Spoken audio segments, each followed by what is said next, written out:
The night Royce Callahan handed his wife a wrapped gift in front of 200 guests and told them all she was finally getting something she deserved, he was smiling the way men smile when they believe they have already won. Vivica Callahan, 37-year-old wife of Royce and silent majority shareholder of Aldrin & Voss Architectural Group, the very firm Royce had spent the last 8 months trying to land a contract with, stood at the center of the ballroom in a navy dress she had chosen herself, holding the box, and said nothing. That was always her first move. Silence. Not the silence of someone who had nothing to say. The silence of someone who already knew exactly how the next 30 minutes would unfold and had decided to let them. The party had been Royce's idea. He'd booked the private event space at the Alderton in downtown Chicago, ordered the catered dinner, the string quartet, the floral arrangements himself, white peonies and eucalyptus, because Viveca had once mentioned she liked them, back when he still paid attention to what she liked. He'd called it a celebration, though of what exactly, he hadn't specified in the invitations. Their 10th anniversary had passed in March without a single dinner reservation. Her birthday had come and gone in October with a text message and a gift card to a spa she'd visited once. But this night, a Thursday in late November with snow collecting against the windows of the Alderton's 4th floor ballroom, this night Royce had planned. People assumed he was turning over a new leaf. Viveca did not assume that. She had known since September. Not guessed. Known. Because when you build a company from the ground floor, when you spend 15 years learning to read balance sheets and behavioral patterns and the specific rhythm of a person's footsteps in the hallway outside your home office, you develop a particular kind of attention. You stop accepting things at surface value. You look at the receipts. Literally. The first one had been a hotel charge on a shared card he'd forgotten she could see. The Meridian downtown, a Tuesday night, when he claimed he was at a client dinner. She hadn't said anything then either. She'd called her attorney instead. Then she'd called Petra Winslow, Aldrin & Voss's head of compliance, and asked her to quietly pull every record related to a bid submitted by Callahan Design Studio, Royce's firm, over the past 18 months. What Petra found wasn't just an affair, it was a pattern. But that was September. This was November, and the box was in Viveca's hands. And the string quartet had paused between songs, and Royce was telling the room a story about how hard he'd worked to find something worthy of her. Viveca deserves the best, he said, raising a glass of champagne. And tonight I wanted everyone here to see that I know that. Applause. Gentle, believing applause from people who loved them both and didn't yet understand what they were watching. Viveca opened the box. Inside, nestled against cream silk, sat a bracelet. White gold, round-cut diamonds, the kind of piece that came with a certificate and a velvet case and a specific name engraved on the clasp. She recognized the name before she fully processed the implications. Renvo Collection. She had commissioned the Renvo Collection herself through a subsidiary 3 years ago. It was her company's signature line, sold exclusively through Aldrin & Voss's corporate gifting division, which Royce had no knowledge of because she had structured it that way deliberately, long before she had any reason to suspect him of anything. She had kept her ownership quiet because she had learned early in her career that rooms full of people treat a woman differently when they know what she's worth.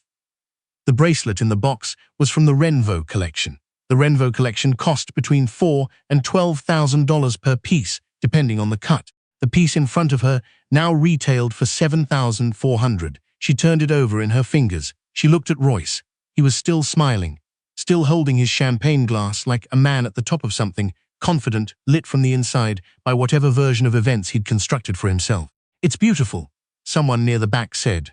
Before I respond, Viveca said, quietly enough that the nearest guests leaned in to hear her, "I'd like to have it authenticated." A small laugh from somewhere. Someone thought she was joking. Royce's smile flickered. "Viveca, I have a jeweler here," she said. "He's been here all evening. I hope that's all right." It was not a question. The jeweler, a man named Sterling Okafor, who had done authentication work for 3 of Chicago's largest estate sale firms, and occasionally for Aldrin & Voss's corporate division, stepped forward from near the bar, where he had spent the last 2 hours drinking sparkling water and waiting. The room had gone very still. Sterling examined the bracelet for slightly under 4 minutes. He used a loupe. He checked the clasp. He referenced a small leather notebook he produced from his jacket pocket. Then he looked up. "This piece is authentic," he said. "It's from the Renvo Collection, Series 2. It was purchased." He paused, checking his notebook again, "through a private order placed 6 weeks ago.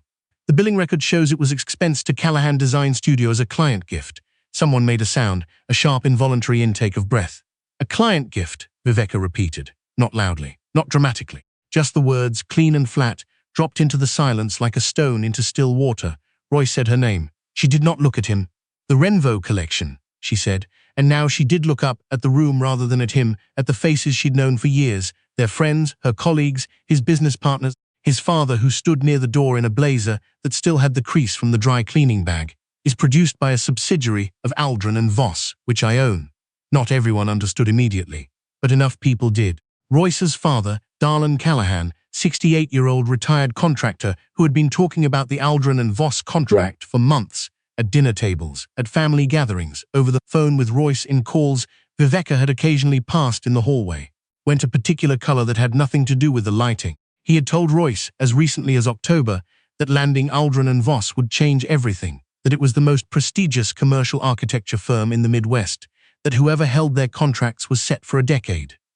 Darlan Callahan had bragged about Aldrin and Voss to his son's face. He had talked about the firm's founder, described as notoriously private, never photographed, represented only by legal teams and executive proxies, with something close to reverence. He had told Royce that a man who got into that firm was a man who'd made it. He was looking at his daughter-in-law, the woman he had on more than one occasion described as not particularly ambitious. The bracelet was listed as a corporate expense, Sterling said, because the room still had the quality of needing the fact stated twice. Billed to Callahan Design Studio, which means my husband, Viveka said, expensed a gift for me to a client account, charged it to his firm, as a business cost. She set the box down on the table beside her, gently, the kind of gentle that is more controlled than softness. I am the client. Royce said she couldn't tell afterward whether it was her name or an explanation or both simultaneously, the way people talk when they're trying to outpace understanding. She turned to face him then, fully, directly, the way she'd learned not to do in certain meetings because it made people uncomfortable. I have been patient, she said. I have been patient for a very long time.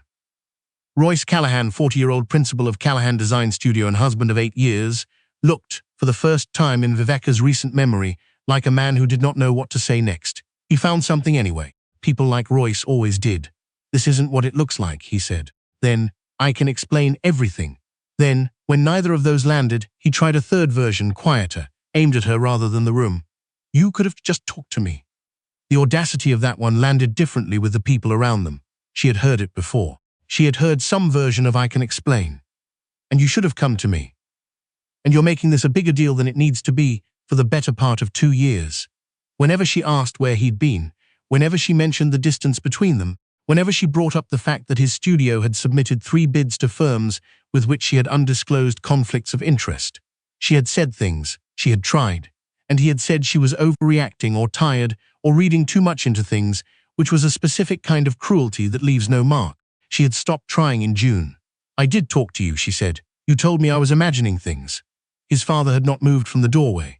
The string quartet had not resumed. Felicity Drain, Viveka's closest friend since graduate school, stood near the champagne table with an expression that suggested she had known something was wrong for a long time and was only now seeing how wrong. I have documentation, Viveka said, for the room and for the record, and for the specific benefit of the 3 partners from Callahan Design Studio who had come to this party as Royce's guests. Everything has been reviewed by my attorney. The expense report, the hotel charges, the timeline. She paused. All of it. One of the partners, a man named Griffith Lowe, who had been with Callahan Design Studio since the beginning and had, Viveka knew, been aware of at least some of what Royce had been doing, set his glass down very carefully on the nearest table and did not pick it up again. The other guests had begun to understand, in the way crowds understand things gradually, and then all at once, that this was not a party anymore. That it had not been a party for some time, that what they had been invited to witness was not a celebration. Royce tried one more time. Viveka, he said, and his voice had changed. The performance was gone from it now, and what was underneath was something rawer, something that might have moved her 2 years ago. Everything I did, I was under pressure. The firm has been struggling. You know how hard it's been. I was trying to hold things together by charging a bracelet to a client account. That was a mistake, the other. He stopped. Say it, she said. He didn't. The other things, she said for him. The hotel. The nights you weren't where you said you were. Her. She did not raise her voice. She never raised her voice. Were those also you holding things together? The room had learned by now to be very quiet. Royce looked at her the way people look at someone they've badly underestimated, not with guilt yet, not fully, but with the beginning of it, the uncomfortable dawning awareness that they've been operating on a false set of assumptions about who they were dealing with. I made mistakes, he said. Yes, she agreed. You did. His father took one step forward from the doorway. Darlene Callahan, who had told Royce a dozen times that Viveka was a nice woman, but not the kind of woman who would take Royce where he needed to go, that she was too quiet, too focused on her own work, too unwilling to play the social game the way a business owner's spouse ought to play it, opened his mouth.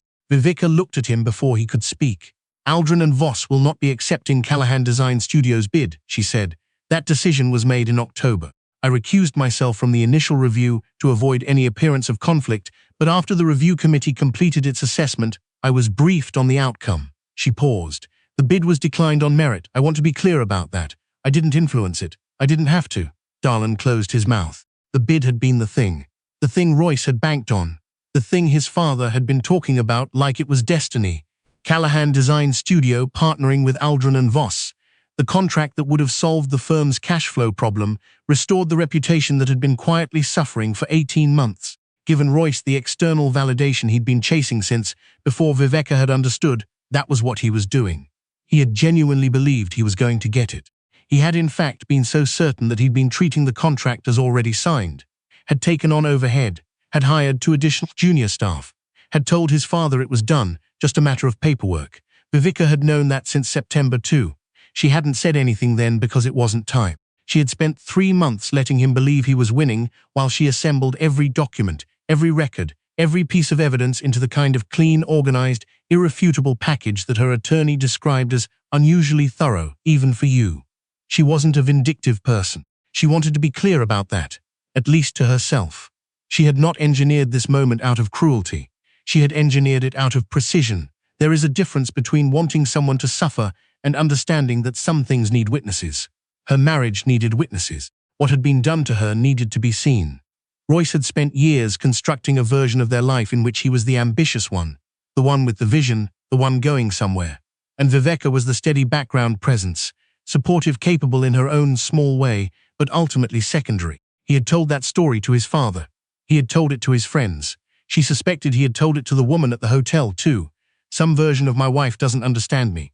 My wife is comfortable but not inspiring. My wife and I have grown apart. He had told it to himself most of all, and she had let him for longer than she should have, because she had grown up learning to take up less space than she was entitled to, and because she loved him once, genuinely. And because there is always a period, in any marriage, in any friendship, in any relationship that is going wrong, where you keep trying to will it back into what it was. She had stopped willing it in June. She had started planning in July. Felicity appeared at her elbow with a glass of water that Viveka hadn't asked for but accepted, because Felicity had always understood that her particular kind of strength was not impervious to the weight of things, even when she looked like it was. "Thank you all for coming," Viveka said. And she meant it, not sardonically, not as a dismissal, but genuinely. These were people she had known for years. They had come because they cared.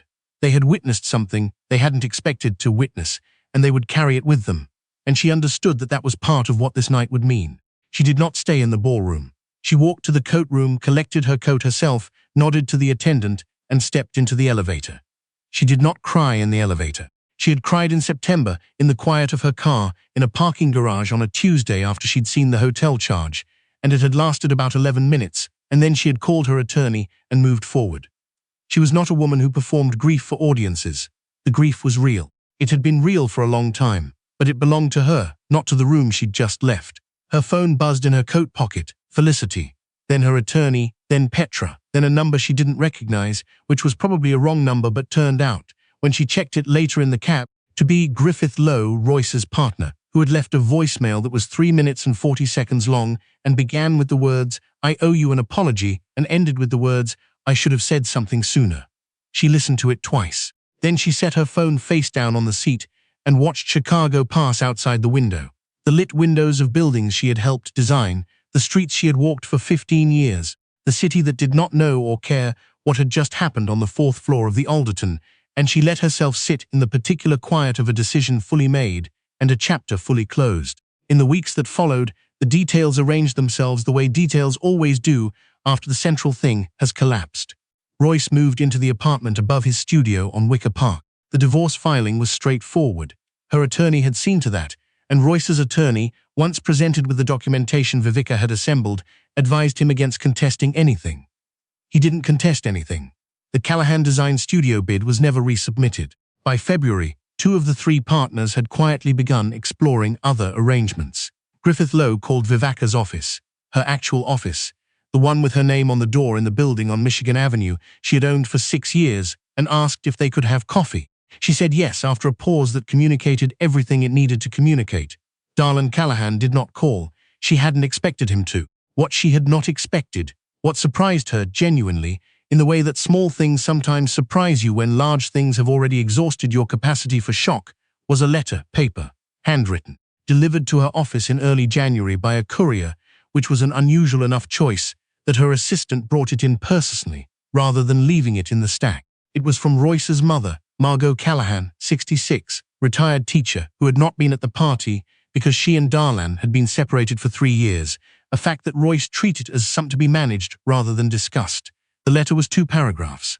The first paragraph said that Margot was sorry, not a performed apology, not "I'm sorry if you were hurt," not "I'm sorry things worked out this way," but a direct one. "I know what my son did. I know it was not the first time he hurt you, and I know you stayed longer than you should have, and I am sorry for the part our family played in making you feel like your silence was required."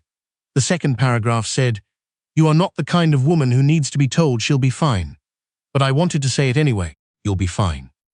Viveka read the letter at her desk. She set it down. She looked out the window at the skyline, at the buildings, at the geometry of it, at the things she had spent her career building, and she thought about silence, about how much of her life she had spent being quiet in rooms that did not deserve her quiet, and how different it felt to choose it versus how it felt to have it assumed of you.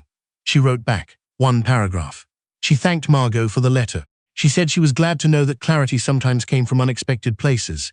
She said she hoped Margot was well. She meant all of it. The Renvo Collection Series 3 launched in March. It did well. It always did well. The pieces were genuinely beautiful, designed by a woman named Calla Brennan, who had a specific gift for things that looked delicate and turned out to be extremely durable. Viveka wore a bracelet from it to the spring gala hosted by the Chicago Architecture Foundation, where she sat at the head table and gave a 10-minute address about what it meant to build things that lasted. It was not a speech about her marriage. It was a speech about load-bearing structures, about the difference between what looks stable and what actually is, about the kind of patience required to do long work well. People said it was the best speech of the evening. Felicity texted her from 2 tables away. "I'm literally crying. Stop being like this." She was not in fact done being like this. She had only just started.